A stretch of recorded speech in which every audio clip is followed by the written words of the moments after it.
tidak dapat mempertimbangkan lebih lanjut berkenaan dengan hal tersebut karena di samping telah dilakukan tindakan oleh Bawaslu, juga bukti tentang penggunaan fasilitas negara terhadap menteri yang bersangkutan tidak secara detail dibuktikan lebih lanjut dalam persidangan. Bahwa pemohon mendalilkan terdapat keterlibatan aparat negara pada pemilu tahun 2024, padahal Undang-Undang Pemilu telah secara tegas melarang pelibatan aparat negara dalam pemilu dan seterusnya dianggap diucapkan.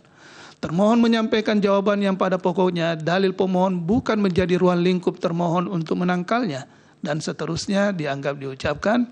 Pihak terkait memberikan keterangan yang pada pokoknya membantah dalil pemohon AKO dan seterusnya dianggap diucapkan.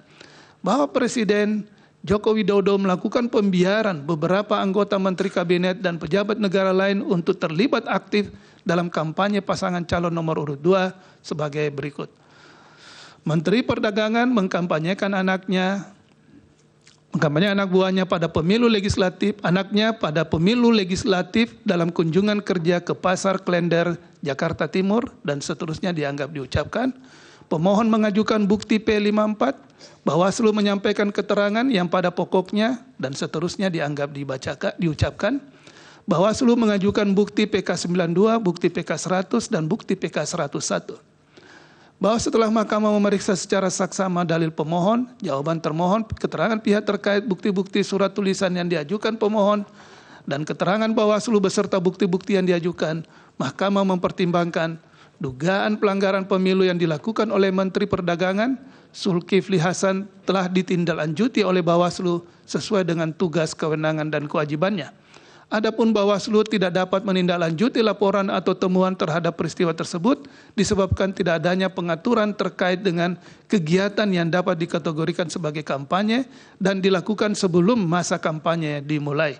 Dalam hal ini, pengaturan yang terdapat dalam Undang-Undang Pemilu maupun PKPU tidak memberikan pengaturan lebih lanjut terhadap segala bentuk tindakan dan kegiatan yang memberikan dukungan kepada peserta pemilu sebelum dan sesudah masa kampanye.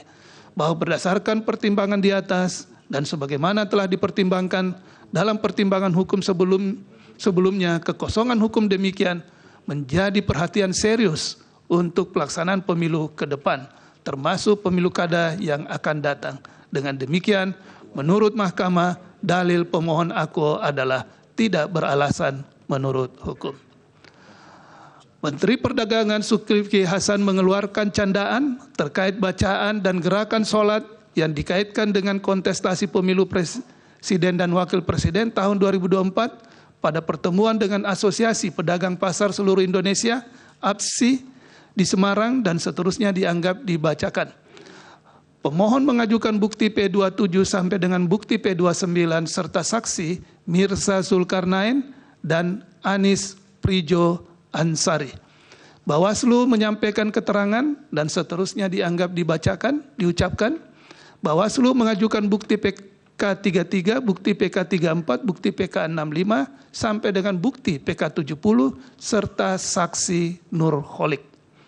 Bahwa setelah Mahkamah memeriksa secara saksama dalil pemohon, jawaban termohon, keterangan pihak terkait, bukti-bukti surat tulisan dan lainnya, serta saksi yang diajukan pemohon, keterangan Bawaslu beserta bukti-bukti dan saksi yang diajukan, serta fakta hukum yang terungkap dalam persidangan, Mahkamah mempertimbangkan dugaan pelanggaran pemilu yang dilakukan oleh Menteri Perdagangan Zulkifli Hasan telah ditindaklanjuti oleh Bawaslu sesuai dengan tugas, kewenangan, dan kewajibannya.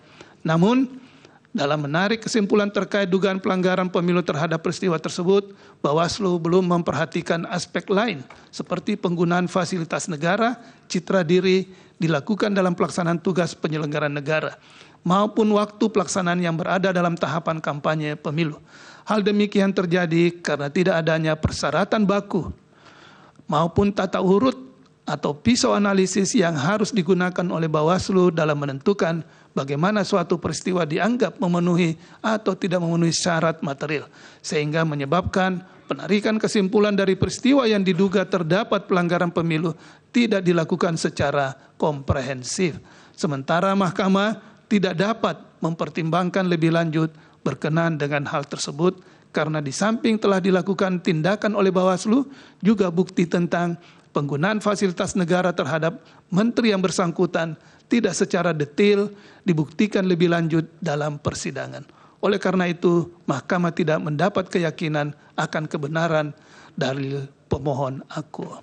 Bahwa berdasarkan pertimbangan hukum, menurut Mahkamah, dalil pemohon akuo adalah tidak beralasan. Jelajahi cara baru mendapatkan informasi. Download Metro TV Extend sekarang.